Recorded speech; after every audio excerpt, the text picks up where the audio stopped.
Hey guys, welcome back to Content is Profit. Today I have an interesting topic, one that made me so angry yesterday. Well, not so angry, but a little frustrated. And it's not the first time that this conversation happens with either somebody new into our process or somebody new asking about, on the creation process. And probably you have been in this situation before. And what am I going to say today? You might not agree with it, and that's totally okay. So we are entering the eternal fight of quality of the content. Enjoy. Okay, so yesterday I log into Slack and we have a message from one of our customers, which, by the way, we love and adore and respect, and we've been working with them for a long time. But the message that was there, personal, things aside, was about some feedback on the production aspect, right? Like every production agency, we have customers that are very easygoing, and then we have customers that provide a ton of feedback. And keep in mind, this was resolved. The team was on it. They got the product back and they loved it. So apart from that, what I want to highlight is the situation that in general, you probably have lived either as a creator with your production team or as a production team with your creators. And that situation is that there's a lot of feedback and revisions that come back, right? Like whenever you talk to a production team, that's probably the thing that they hate the most, is like the quality of the content. So I want to start with this as in, like, the quality of the content is very subjective, right? It's very driven by personal opinion and references and things, because I've been in this industry for now 7 to 8 years, and we've seen everything from footage that is, recorded in a little handy cam or maybe a very low quality webcam to very high quality 4K, Blackmagic type footage that is nice and crispy, right? So it's interesting because whenever we jump on conversations and people refer to us is, hey, can you send me an example, right? I personally dislike that question because yes, we can send you a ton of examples, but at the end of the day, the production team can create whatever you want, right? And keep in mind, like if you're a creator and you're trying to hire somebody, start asking those questions, right? Of course, we want to see examples of the work that they've done to have a reference, but normally the feedback and the decision making that happens after they see some of that example is like, maybe they didn't like the lighting, or they didn't like maybe the conversation, or maybe they didn't like the angle of the camera, and those are the questions that we need to start digging into. But anyways, the eternal debate is like quality of the production versus quality of the message, right? Like what is quality content? And some people are going to lean into the production aspect. Some people are going to lean into the messaging aspect. And so I ask you, if you're listening or if you're watching, what's quality content for you? To me, there might be a mix of both of them, right? So when, we try to create content back in the day, and like before 2020, we've spent years, specifically 3 years, trying to figure out like how to create that quality content. And for us, quality content was all about the type of camera. So we invested in a ton of gear. We have these like DSLR cameras that we barely knew how to use. Then we have the DJI, like all these things to make it look nice. And when we hit record, we had no idea what we were going to say. We had no idea what we were saying. We had no idea how to frame a message. And probably, to be honest, today I still get comments like, man, you talked for like an hour and I didn't get, information. Awesome. Very constructive criticism. So thank you for those sending that, because I've been putting an effort to making this a little bit better. Also, my way to create content consistently and low friction is kind of going off of my notes and going that. So how did we solve that issue initially, where because we were so attached to the quality of the content, which, by the way, I think a lot of people stop publishing because they don't recognize their content as quality content, and hence they don't publish. How do we solve that? In our specific case, we decided to go live and set aside the conversation that a nice looking piece of content it's going to bring me customers. And we detach from that idea when we start investing in our message, right? On like, what are we saying? So in today's video, we're going to go through like three ways on how to get better at your message. Our specific, how do we broke that is because when we decided to go live with low friction, no quality, like from our phones in whatever place we were at, bad audio, good audio, didn't matter. We're like, the priority is to go consistent for 45 days. After 10 days, we connected with incredible people, and that led to a sale, of our service. We're like, oh, they saw our message, they hear us. It didn't really matter, like the lighting, the quality of the camera, like it didn't really matter that. What mattered was what I was saying and the ideas that I was sharing and my opinion, my knowledge. And that led to the conversation that led to the sale. So at that moment, we're like, oh, this is good. So we continue to do that, right? So with all the, with all the respect, with, quality content, I guess, very subjective. I'll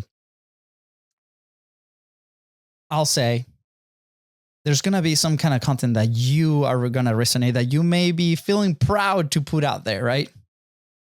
But if that is preventing you from putting your message out there and helping people, I think you should start to rethink the way that you approach this problem and be like, how can I get as close as possible there with the resources that I have today to be able to be frequent? So, with that, we start with message. So how can we focus on messaging? There's 3 ways to actually get better at your messaging. So number one, and this is super important. We were in an interview the other day, and this was a question.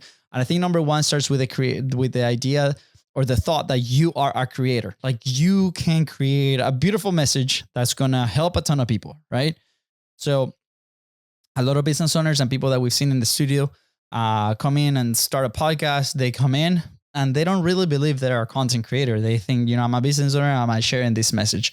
But we have to become a creator. We have to start thinking as a creator, and that we're good on camera. We have to be looking at the camera. We have to be communicating with the camera, maybe flirting a little bit with the camera. Wink, wink.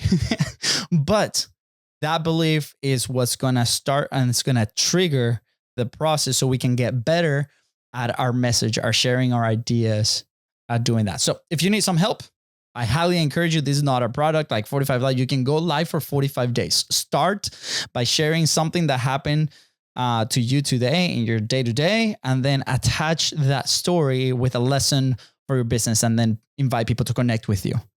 If you do it for about 5 days, you're going to be able to see kind of like what are your content pillars of like what you continue to levitate to talk to. And this is going to help you identify what's like the low friction content for you. And of course, there's different layers then of research and things, and, social media topics and trending things that you can like layer on top of it to make it more relevant and hopefully help the platforms promote your content.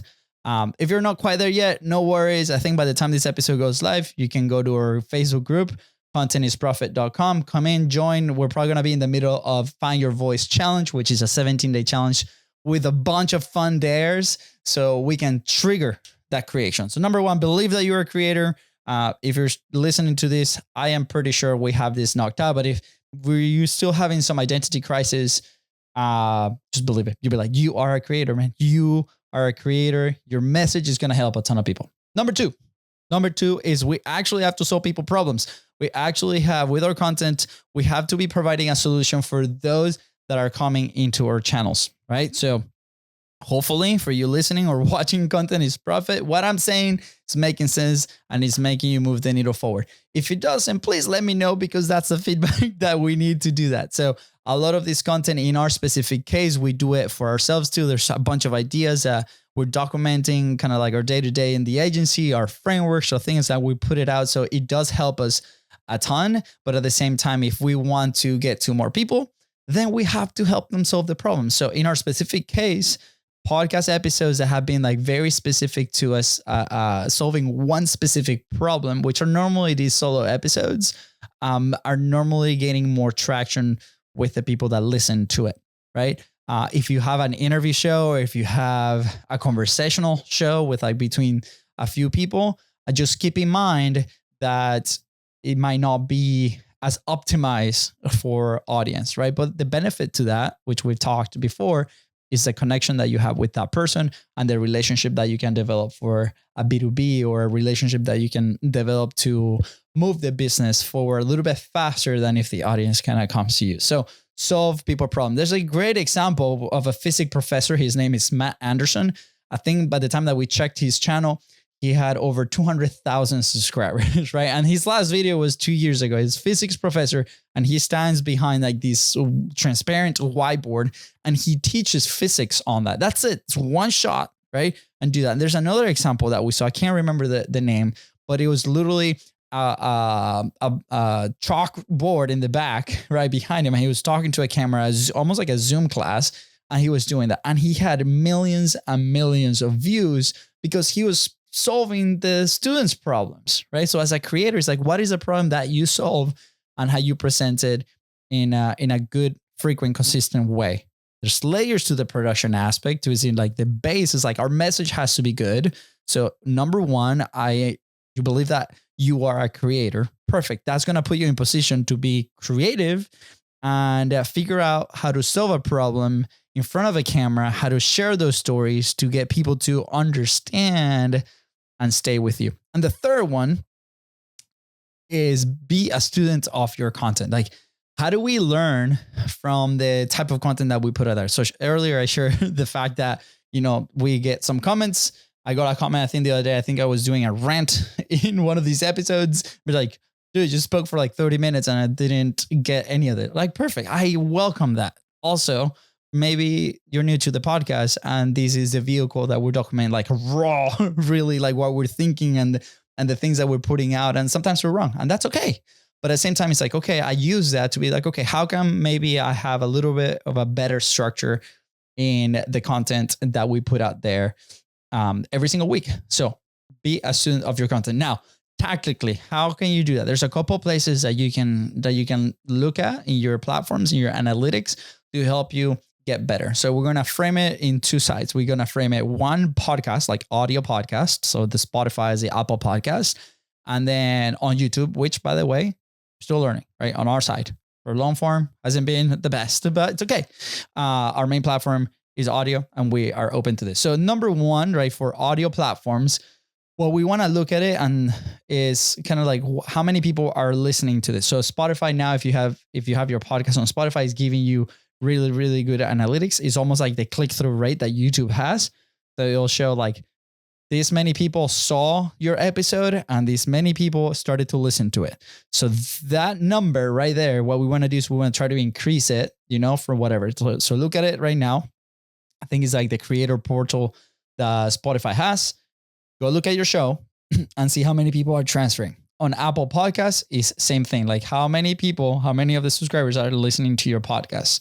If it's long form, right? We want to see, okay, what's the completion rate of my episode? I want to see from these people that are listening, how long do they listen for? So a 20% listen through rate, it might not be good if your average is about 60%, right? It's like, okay, what happened there? Why do people are falling off? Maybe I ramble too much, right? And maybe the meaty part of your episode is towards the end. And you did not share any of that, and at the beginning, and you didn't hook them into the conversation. So how can we start improving based off that data?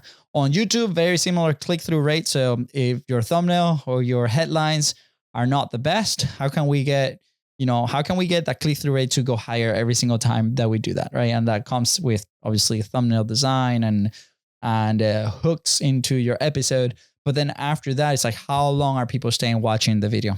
5%, 7%, depends on how people consume the content. And for short form is a little bit different. So those are a few of the things that you can start doing and looking at your data to start collecting information and be like, okay, if people are watching about 50% of my episodes and they're an hour long, what happens if I actually do an episode that is 30 minutes? Put it out there, see what happens, right? Or if you want to stay within the hour, like how can I hook people at the beginning of the episode so they know that, at the very end, maybe we have a special surprise or a bonus type of content that they can stay longer, right? Like what are the solutions that we can come up And because you're a creator and you believe that you're a creator, you're going to come up with an awesome solutions. And because you're teaching people how to solve problems, then they're going to stay and listen. And you're going to get better over time. So I have a bonus for you. And this is a clip that I saw from, maybe I'm saying it wrong, but Bing Quang Zhang on Instagram, which is Ask Vin. So at Ask Vin, AskVINH. This guy speaks or teaches people on how to speak on stage, how to be better communicator. I think he's also a magician, but he's awesome. And he published this clip. It was like the 5-minute test. And he was like, okay, record yourself creating content, explaining this idea. And for him, it's a lot about the energy, the pacing, which I've been trying to work a little bit on my side. I know I speak too fast. But he teaches these people how to do this. And one of the things that he said was, okay, record yourself saying the thing that you want to say for about 5 minutes and then play it to you. Do not watch it. Just listen to it. And you're going to start finding moments where you can slow down, or it might be better to say it in a different way or different tone and go up if I was excited, or go down, or like go deep. Who knows? But there's like all these things that you can start to listen, and maybe if you feel a little awkward about him, maybe that's something that we need to work yourselves. So initially for me I wasn't taking enough pauses. Sometimes I still do it. So whenever these episodes come out and I listen to them as a podcast, I don't watch them on YouTube. I listen to them. I start finding still ways to be like, oh man, like I repeated that idea like 3 times, or this can be better. And if we're conscious about it, and because we're creators and we're helping people solve problems and we're improving in the feedback, I'm going to implement it on my next video or my next piece of content, and I'm going to become better and better at this. And the quality of the message is going to become better, and it's going to overrun the quality of the production.